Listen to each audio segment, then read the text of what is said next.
We are looking at how to pronounce this name as well as how to say more interesting and related names from anatomy and some of the most mispronounced words as well.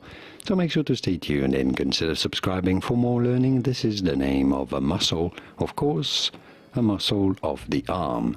How do you say it?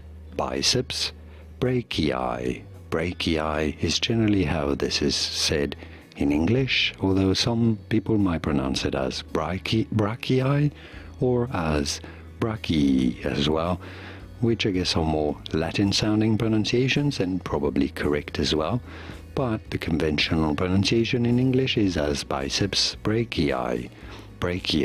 And now you know. Here are more videos on how to pronounce more interesting words and names whose pronunciations aren't always obvious. I'll see you there to learn more. Thanks for watching.